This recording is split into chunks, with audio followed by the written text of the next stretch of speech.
अक्षय तृतीया के विशेष कार्यक्रम में हम आपका अभिनंदन करते हैं। मैं दीपक मिश्रा। अक्षय तृतीया आखिर नाम के अनुरूप अक्षय, यानी कि जिन चीज़ों का क्षय ना हो, यह दिन एक विशेष दिन होता है जिस दिन हम ईश्वर से प्रार्थना करते हैं, प्रभु से प्रार्थना करते हैं कि क्षय ना हो और उन्हीं चीज़ों की पूजा करते हैं। अक्षय यानी कि सबसे पहले अक्षय किन चीज़ों का होना चाहिए? अक्षय यानी कि अपने स्वास्थ्य का क्षय नहीं होना चाहिए। तो अपने स्वास्थ्य की कामना से अक्षय व्रत किया जाता है, अक्षय तृतीया मनाया जाता है सबसे पहले।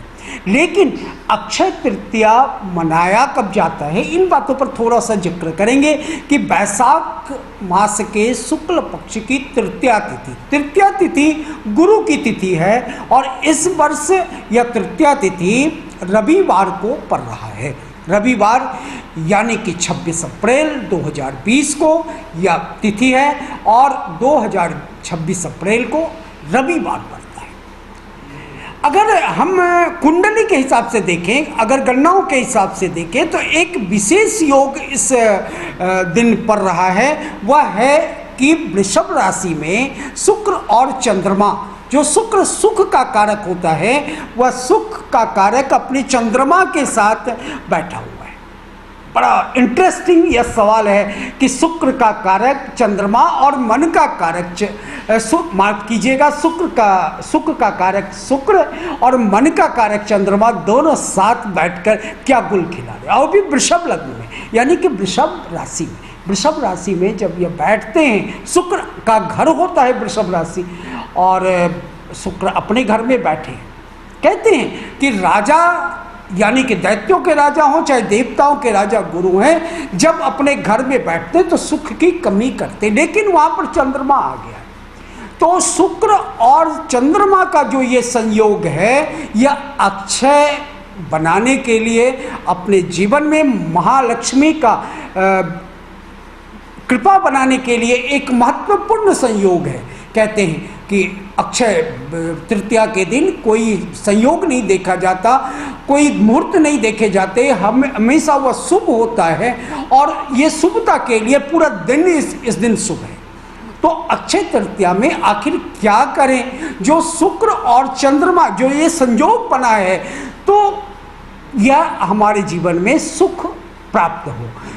एक बात इससे पूर्व मैं कहना चाहूँगा कि अक्षय तृतीया के दिन भगवान परशुराम का भी जन्म हुआ था और भगवान परशुराम ने पृथ्वी के गंदगी को हटाने के लिए, पृथ्वी के पाप को हटाने के लिए उन्होंने खड्ग का प्रयोग किया था, अपने शस्त्र अस्त्र का प्रयोग किया था। लेकिन परशुराम जी को अहंकार हो गया था।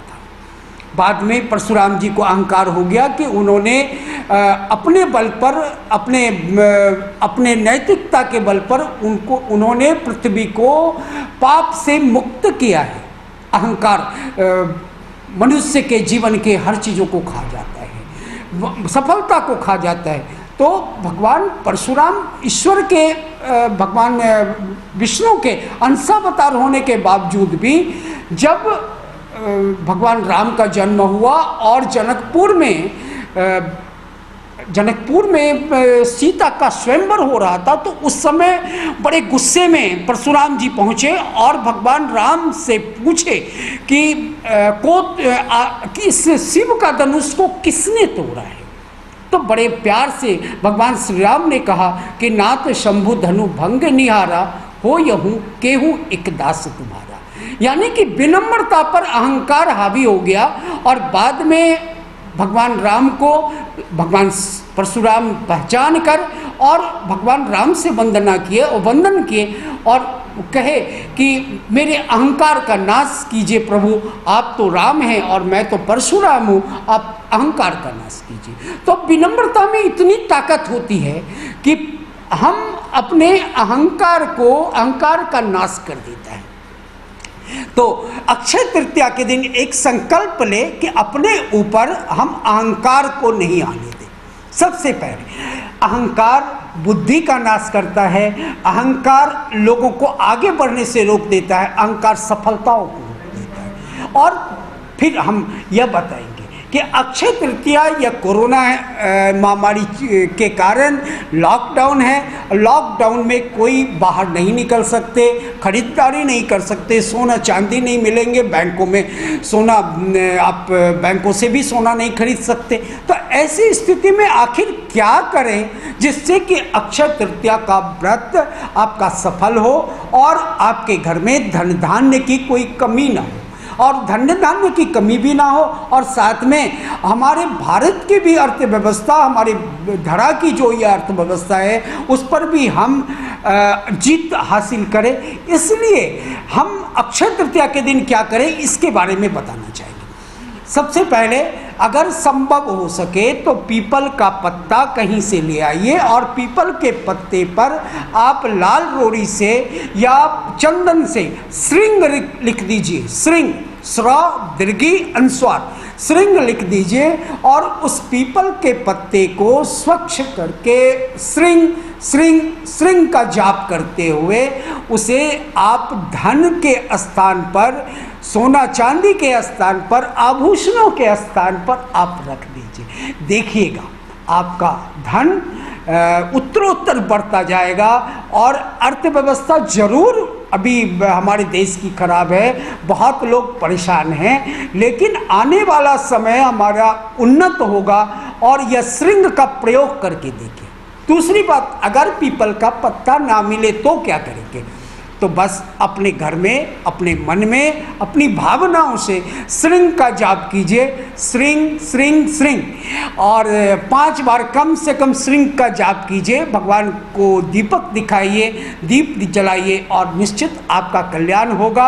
आपके घर में धन धान्य की कोई कमी नहीं होगी।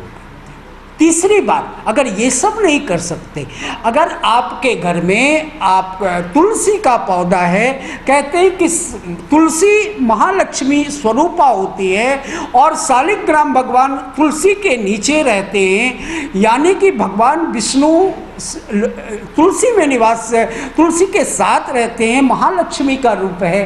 तो आप अपने घर में अगर संभव हो सके तो तुलसी का पौधा लगा दें, आपके घर में धन धान्य की कोई कमी नहीं होगी और भगवान विष्णु के साथ महालक्ष्मी का निवास होगा।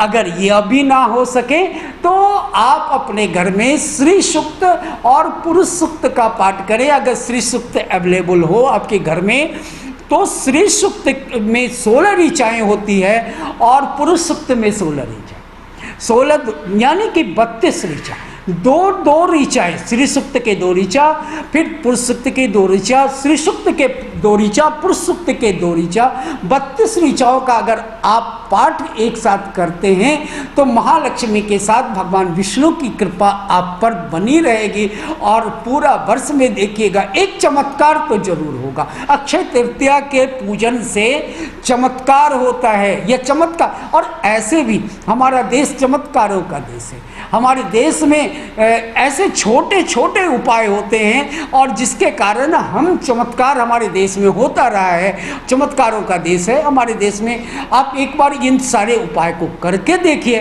फिर आप खुद ही महसूस करेंगे कि आपके घर में धन धान्य की कोई कमी नहीं होगी।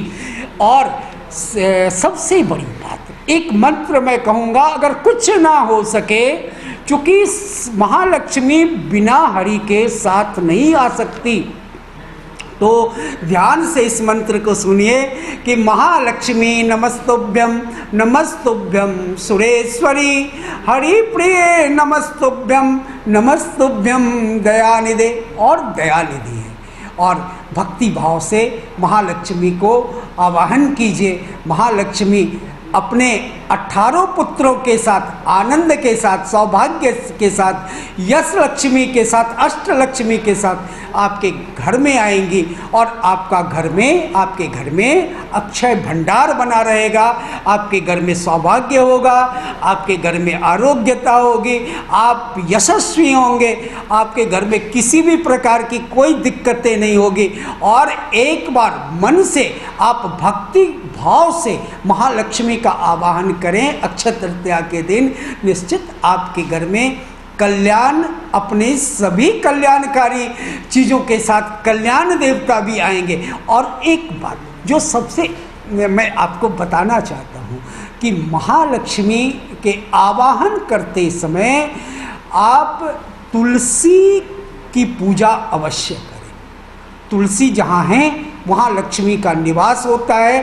तुलसी जहाँ है आरोग्यता आता है। जहाँ तुलसी के पौधे हैं वहाँ रोग प्रतिरोधक क्षमता बढ़ जाता है।